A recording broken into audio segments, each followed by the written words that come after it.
Assalamualaikum sahabat, jumpa lagi di sini di Cerita Ruqyah Syariah.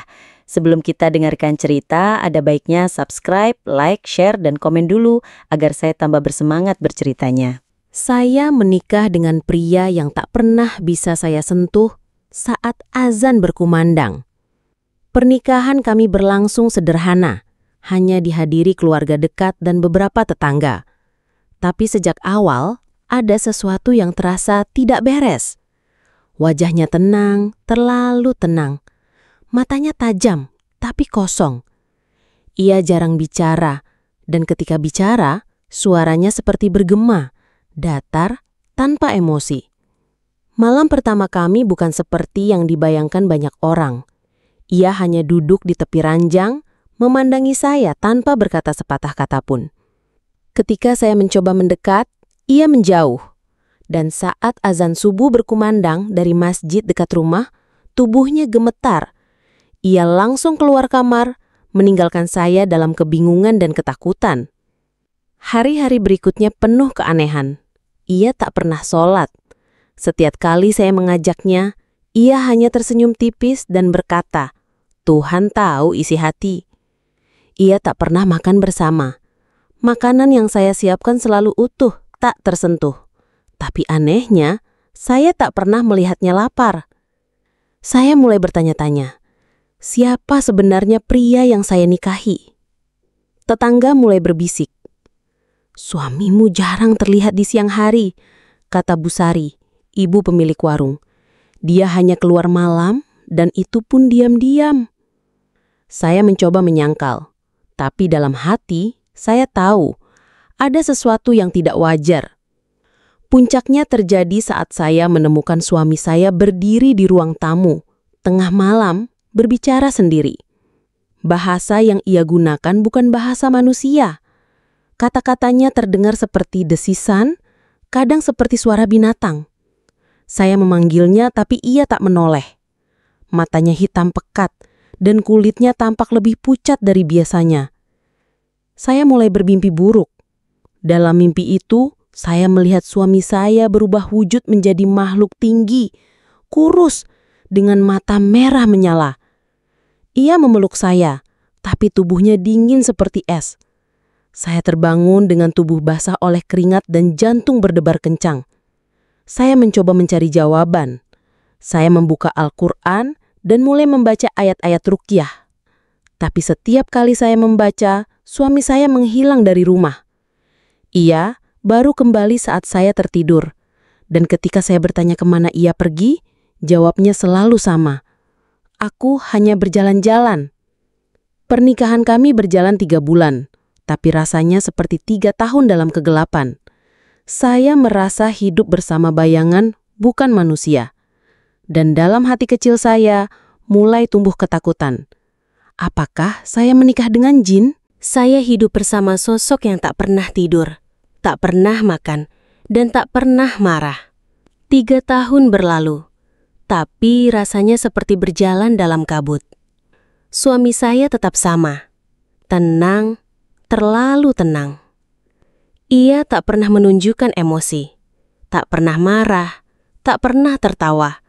Bahkan saat anak kami lahir, anak itu sering menangis tanpa sebab. Tengah malam, ia menjerit seperti melihat sesuatu. Matanya menatap sudut-sudut gelap rumah, seolah ada sosok yang tak bisa saya lihat.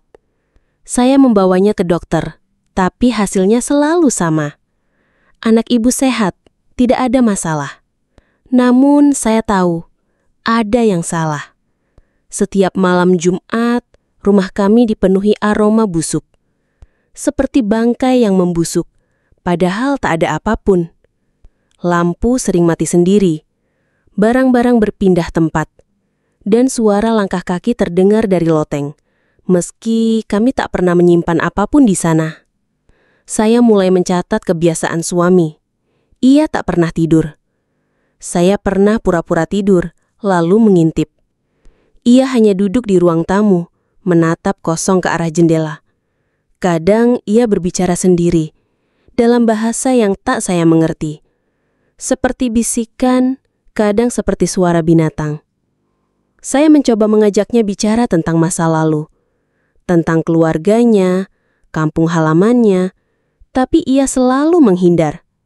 Masa lalu itu milik langit, katanya. Jawaban yang tak masuk akal. Saya mulai merasa hidup bersama bayangan. Sosok yang ada secara fisik, tapi tak pernah benar-benar hadir. Ia tak punya dokumen, tak ada KTP, tak ada ijazah, tak ada foto masa kecil. Semua tentang dirinya adalah misteri. Suatu hari, anak kecil tetangga bermain di rumah.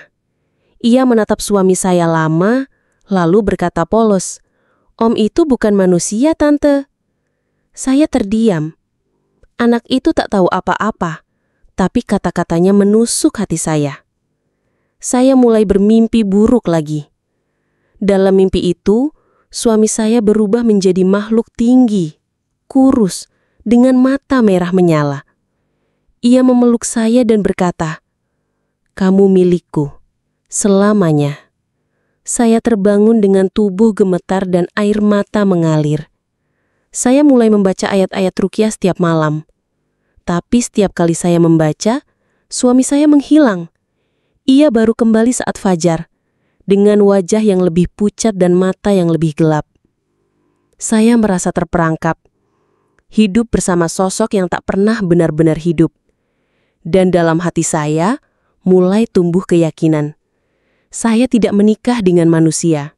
Saat ayat Al-Baqarah dibacakan, suami saya berteriak seperti terbakar.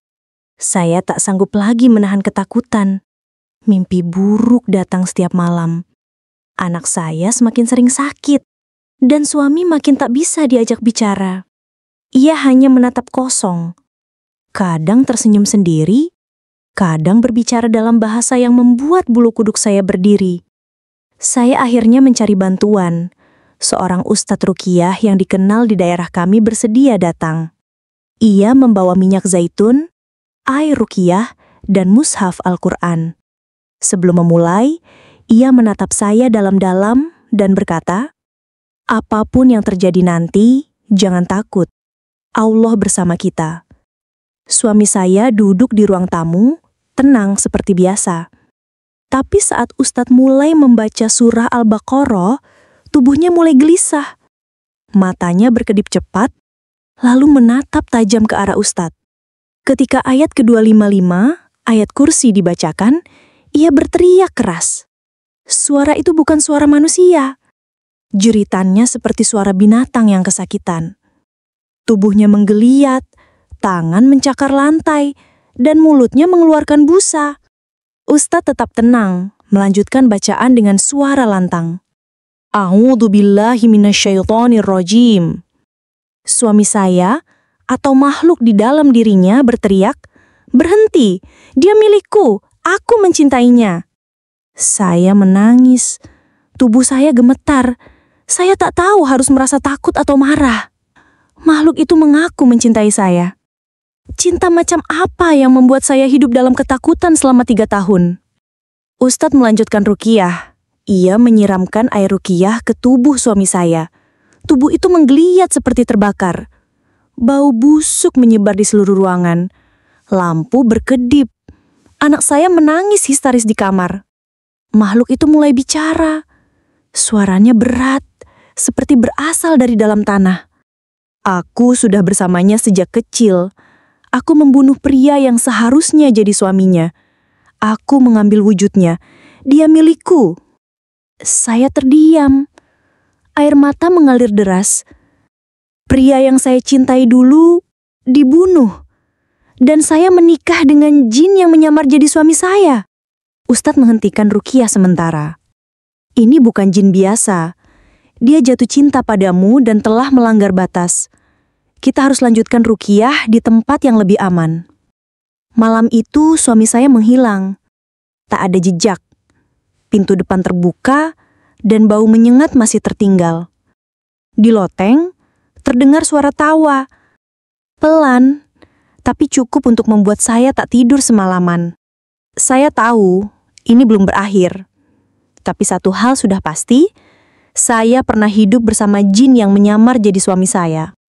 Jin itu mengaku telah membunuh pria yang sebenarnya akan menjadi suamiku. Setelah malam ruqyah itu, suami saya tak pernah kembali. Tapi gangguan justru semakin intens. Suara langkah kaki di loteng makin sering terdengar. Anak saya mulai bicara sendiri, seolah sedang bermain dengan seseorang yang tak terlihat. Dan saya mulai bermimpi lagi. Dalam mimpi itu, saya berada di sebuah tempat gelap. Di hadapan saya berdiri sosok tinggi, kurus, dengan mata merah menyala. Ia tersenyum, lalu berkata, "Kamu milikku. Aku sudah menyingkirkan dia demi kamu." Saya terbangun dengan nafas tersengal. Tubuh saya basah oleh keringat. Saya tahu jin itu belum pergi. Ia hanya bersembunyi, menunggu waktu untuk kembali. Saya kembali menghubungi Ustadz. Kali ini ruqyah dilakukan di masjid. Ustadz membawa 2 orang pembantu ruqyah dan meminta saya membawa foto suami saya. Ia meletakkan foto itu di depan, lalu mulai membaca ayat-ayat suci. Tak lama saya mulai merasa berat di dada. Mata saya berkunang-kunang. Dan tiba-tiba saya tak bisa bicara. Ustadz menatap saya tajam. "Dia masuk ke dalam kamu sekarang. Tenang, kita akan keluarkan dia." Suara itu keluar dari mulut saya, tapi bukan suara saya.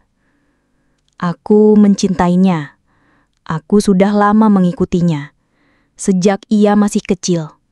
Aku membunuh pria yang seharusnya jadi suaminya. Aku mengambil wujudnya. Aku menikahinya. Dia milikku. Saya menangis dalam hati. Pria yang dulu saya cintai, yang pernah melamar saya sebelum tiba-tiba menghilang dalam kecelakaan misterius, ternyata benar-benar hilang. Jin itu membunuhnya dan mengambil wujudnya. Saya menikah dengan makhluk yang bukan manusia. Ustadz melanjutkan ruqyah. Bacaan makin lantang. Tubuh saya gemetar.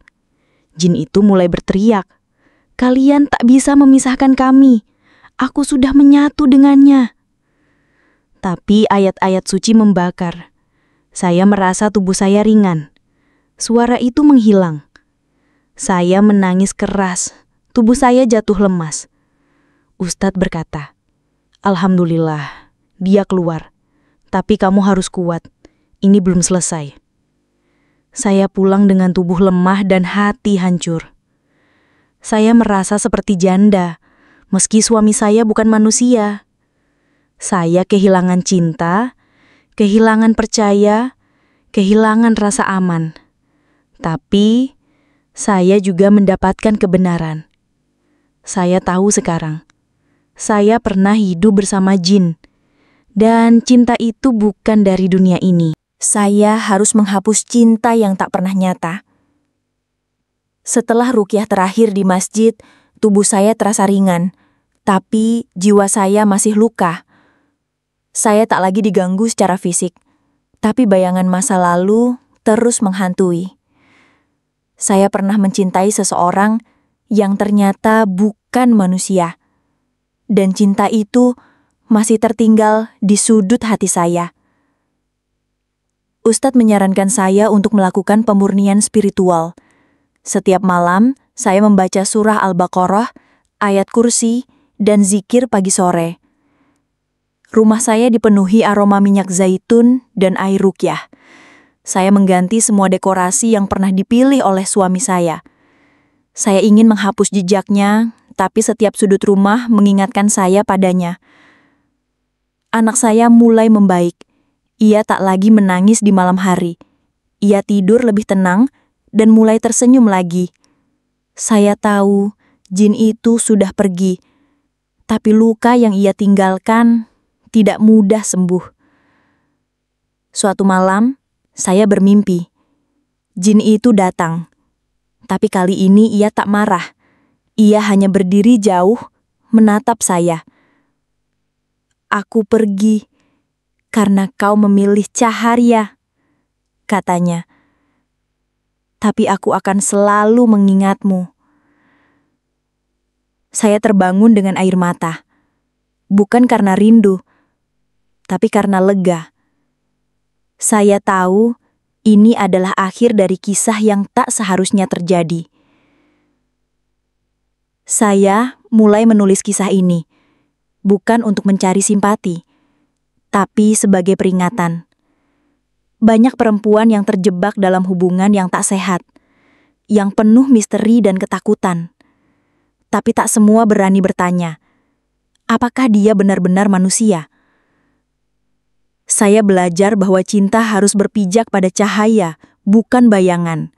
Bahwa pernikahan bukan sekadar ikatan fisik, tapi juga ruhani. Dan bahwa Allah selalu memberi jalan keluar bagi hambanya yang berserah. Kini, saya hidup lebih tenang. Saya tak lagi mencari cinta, tapi mencari ketenangan. Saya tak lagi menunggu seseorang pulang, tapi menunggu waktu untuk pulih.